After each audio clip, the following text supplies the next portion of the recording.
saber o desfecho, o resultado. Mas e agora, o que vai acontecer?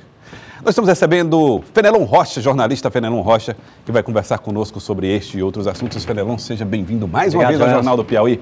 Fenelon Rocha. Bom, Fenelon, fim de votação, vitória do governo, uma vitória com maioria. Não foi só uma simples vitória, uma vitória com maioria. Que sinais isso dá ao governo Michel Temer? Bom, eu acho que o governo Michel Temer sai um pouco mais forte do que ele entrou nesse processo de votação. Um governo que tem a maioria da casa, a maioria seria 257, ele teve 264 votos, além de algumas abstenções que podem ser consideradas, ausências, que podem ser consideradas a favor do governo, uma forma indireta de ajudar o governo. Isso pode dar um horizonte para o governo Michel Temer retomar a agenda das reformas. Oi, vamos a Brasília, com quem acompanha tudo de perto. Délio Rocha, correspondente da TV Cidade Verde em Brasília, traz mais informações para nós a respeito deste dia seguinte, após a votação de um assunto que se tornou tão importante para o Brasil inteiro, né, Délio? Boa tarde para você, Délio Rocha. Boa tarde, Joelson. Boa tarde, Fenelon. É isso mesmo. Olha, e pelo que eu percebi ontem, os governistas já estavam certos dessa vitória. Eu conversei após a sessão com parlamentares do Piauí e eles se diziam convencidos da força do governo e da lisura do processo no plenário. Vamos ouvir o que eles disseram. Eu aprendi uma coisa aqui nessa casa. O voto rebelde, o voto contrário ao governo, a pessoa diz logo, declara. Aquele voto que é guardado para a última hora, geralmente é para votar a favor do governo. E dentro dessa expectativa, aconteceu o esperado, evidentemente que com a folga maior. Era a expectativa que nós tínhamos, matematicamente, está sendo confirmado. O governo está satisfeito com aquilo que está acontecendo e nós fizemos o que, por convicção, por recomendação do partido, mas acima de tudo, pela melhoria dos indicadores econômicos e pela grande esperança de melhoria da qualidade de vida do povo brasileiro, nós posicionamos a favor do presidente e contra a cassação. Não se pode criar um precedente de se afastar um presidente com uma denúncia que não tenha fatos irrefutáveis, provas materiais. E depois se criar uma crise dentro do Brasil, que essa crise vai gerar consequência até para o estado do Piauí. Então, com isso, os partidos se mantiveram fiéis a esse princípio e saiu o resultado como nós estávamos gerando uma expectativa desde cedo.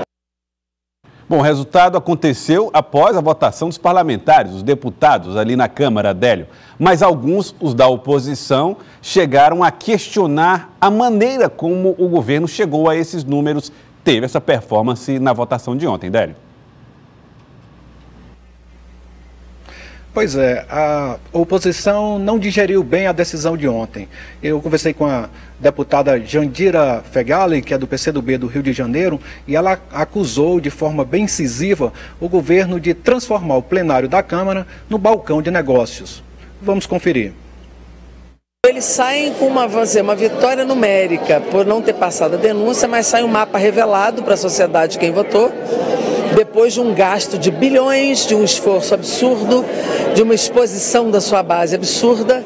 Tinha ministro aqui com planilha de emenda até agora, fazendo pressão, com emenda na mão, uma coisa vergonhosa, né?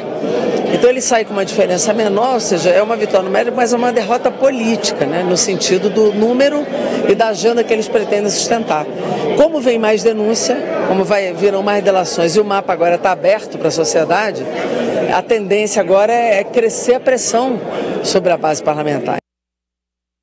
Bom, nitidamente você tem aí um protesto, né, um questionamento, Fenelon, a essa movimentação dentro do plenário. Essa foi uma das principais críticas ao longo do processo, principalmente relacionado com as emendas parlamentares, e é natural que a oposição manifeste esse protesto, faz parte do direito de reclamar. O direito de espernear. De espernear. É verdade, direito de espernear. Délio, você ouviu a Jandira Fegali. Isso tem sido muito comum aí na Câmara dos Deputados, se questionar resultados ou se questionar condutas para que se chegue a esse resultado, Délio Rocha? Sim, sempre. Aliás, ontem, durante a sessão, é só o que se via. Uma hora, quando tinha o quórum elevado, aí vinha a oposição e dizia, mas tem manobra do governo. Aí quando esvaziou à tarde e não tinha mais o quórum, vinha a oposição e questionava também as manobras, vinha os governistas questionando as manobras da oposição. Agora, essa disputa, né, entre oposição e governistas, ela tende a aumentar ainda mais e no ano que vem, que é ano eleitoral, a polarização vai ficar ainda mais forte. Muito obrigado, Délio Rocha, pelas informações. Délio, daqui a pouco a gente volta a falar com você, porque nós temos aí as consequências depois dessa situação lá em Brasília. Fenelon Rocha, hoje é dia seguinte. Nós vamos falar daqui a pouco com o Délio sobre as consequências. Mas existe uma questão.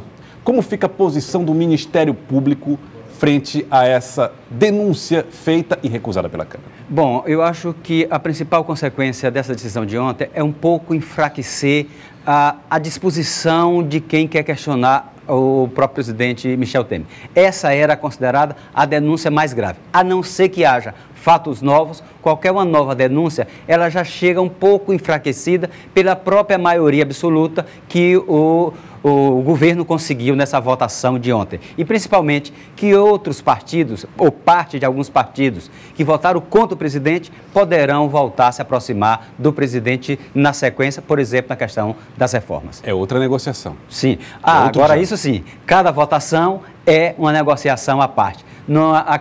Aquela liberação de emenda contou para essa votação. Se tiver uma nova denúncia, vai ter uma nova discussão sobre emendas. Fenelon, conto com você, hein?